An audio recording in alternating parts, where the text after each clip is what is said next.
Hello there, everybody. This is Mel Allen. Baseball governs with a presidential inauguration. The King of the Hill holds court in the castle of those who wear the crown. The Queen City consecrates the campaign with a coronation of the heir apparent. The pirate prince conspires for supreme ascension to the throne. Knights in shining armor charge into a battle royal with a power of gold. A commander decrees law and order and legislates against grand larceny. Divine inspiration from on high. It's time now to glorify. So lead on and watch it all on This Week in Baseball.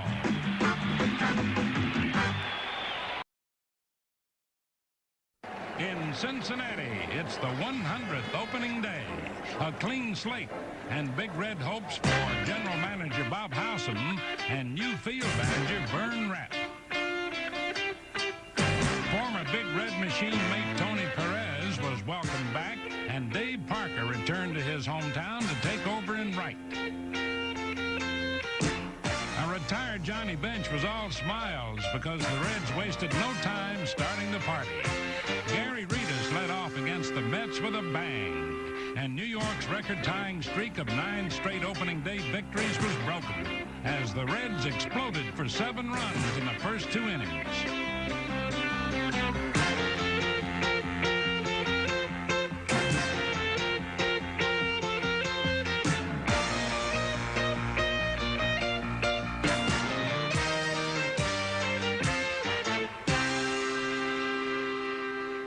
Concepcion took advantage of a remodeling job at Riverfront Stadium.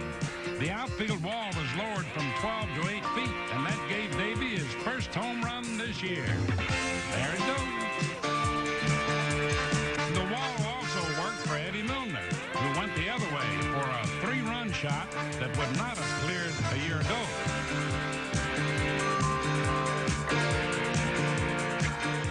Milner swung for the wall again in the 6th. But 83 Rookie of the Year Darryl Strawberry went fence climbing. The straw man also provided New York's only offense. In his first at-bat, he blasted a ball that no wall could contain.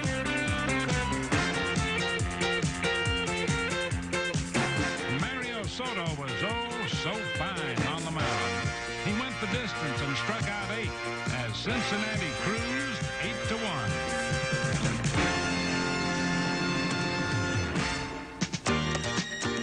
San Diego lost 21 games last year that were tied in the 7th inning, so manager Dick Williams addressed the problem by acquiring top reliever Goose Gossage, who could make the difference. There's no moderation in this body at all in anything that I do, and I try and throw the ball every time that I get it as hard as I can, whether it's a slider or a fastball. And every time that I go out there on that mound, I can say this, that I can look myself in the mirror and say that I tried my best. The teams know now that when they come in to play the Padres that they're going to have to get a lead on us early in order to really stay in the ball game, because if it goes down, if we've got a 1-run lead in the 8th and 9th, then here comes the Goose, and he's going to close the door on a lot of teams. Greg Nettles will be in 3rd, and Alan Wiggins was shifted to 2nd, opening left field for the powerful platoon combo of Bobby Brown and rookie Carmelo Martinez. Tony Gwynn moves to right, and 83 minor league player of the year Kevin McReynolds gets the job in center. You have to remember, prior to 2 years ago, they were a last-place club for a number of years. So I think we've made good progress. Jack McKean has done an outstanding job in acquiring players and developing in the farm system. It's just been a tremendous overhaul. We have a championship quality team this year. We've got strength in all areas. Very solid team. We've got a lot of good young players that are going into their 3rd and 4th years, which means they're starting to get the maturity and experience that a championship team needs. And we've also got a nice blend of veterans that have been in championship and World Series competition. In the East, Pittsburgh is expected to contend after finishing 2nd last year, and the 84 lineup will display a new image. The long tradition of heavy lumber might slumber, because the Bucks have opted instead to be sound on the mound. John Tudor came from Boston team for the Red Sox last year and seems well suited for the Pirates staff. I'm impressed with the way he throws. He seems like he has not only a good arm, but he seems like he's got a good mental approach to the game. He doesn't get too excited about it. He just goes out, does his job, does a good job at it, and he's very relaxed, and he'll fit in. He'll be a bucko. Jose De Leon fit in fine last year with 7 wins in half a season, and Larry McWilliams won 15, was named top lefty in the league. The improvement and the development of our young pitching staff was the catalyst of everything that transpired. You can't win without pitching. We had the pitching to throw at the opposition, and we went right down to the last 3-4 games before we were eliminated out of winning it. Center fielder Marvell Wynn is the only remaining starter in a recast outfield that will feature newly acquired 15-year veteran Amos Otis in left. You got some good young competitors. Marvell Wynn, he can go get them. Rupert Jones, Fogel, myself. They make me feel young again, keeping up with them. So, I will offer advice when it's needed, and I'm not too shy to ask for advice myself. Ricky Doug Probel is advising the Bucks that he can do the job all right in right. I believe in the things I can do out in right field that are going to help the club, and I believe I can do them best. So hopefully as things progress along spring training, the job will be mine. 12-year veteran Lee Lacy will get plenty of outfield work as well, and the Pirates could stand tall this year. We know what kind of team we got, we know what kind of talent we got, and we know what talent around the league, and we know we can compete with anybody in the National League. Now it's time for this week's Volkswagen quiz, brought to you by the 1984 models. It's not a car, it's a Volkswagen. Pittsburgh's Bill Madlock won his 4th batting title last year, and it was the 24th in Pirate history. That's the most of any team in the majors. Dave Parker won 2 straight titles in '77 and '78, and the great Roberto Clemente won 4 in the '60s. For this week's quiz, which American League teams had the most batting champs? Stay tuned for Near Perfect Hitters. American League gold for the world champion Baltimore Orioles on opening day at Memorial Stadium, where the O's bring in the new season with winged hopes from on high for another flight to the top.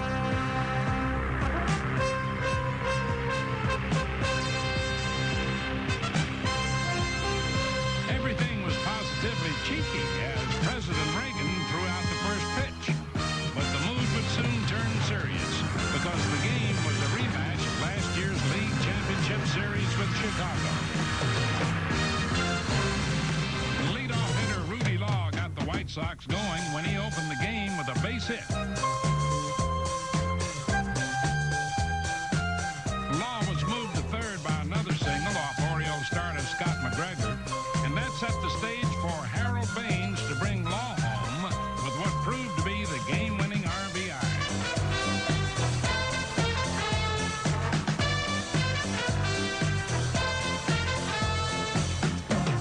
McGregor took the loss after surrendering 3 runs in the first 2 innings. Manager Joe Altobelli tried to summon a little Oriole magic, but Chicago's defense was not falling for any sleight of bat.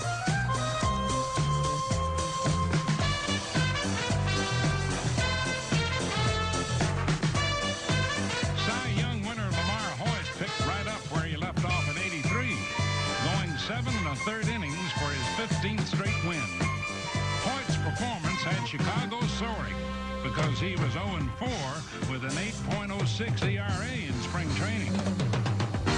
Harold Baines put the icing on Chicago's victory cake with 2 more RBIs in the 6th inning.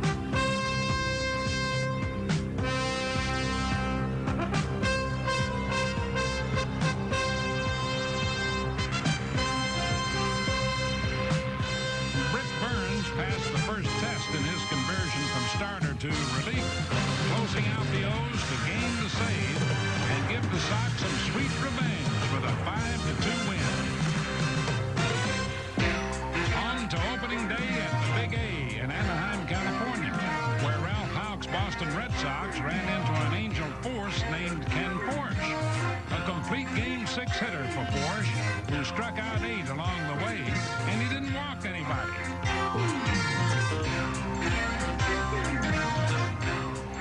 Boston's Bruce Hurst was also hot, hurling a shutout into the ninth inning. And Hurst helped out on defense as well. But the Angels' defense was also dynamite.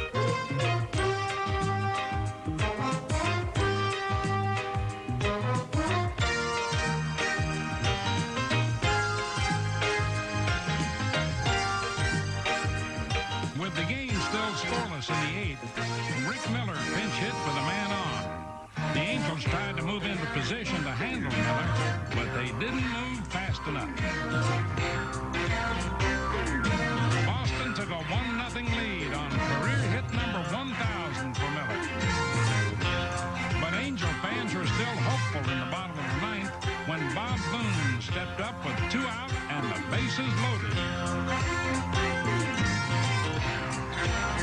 Rookie Jack Gutierrez erred on his throw, and the Angels celebrated a dramatic 2-1 victory. Down in Texas, the Rangers figured to catch up to the top of the West.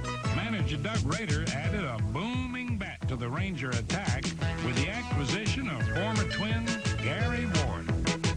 It's going to be a little tough to pitch around hitters in our lineup like they were doing to me last year in Minnesota. So it's going to be a big difference as far as power and run scored goes for the Texas Rangers.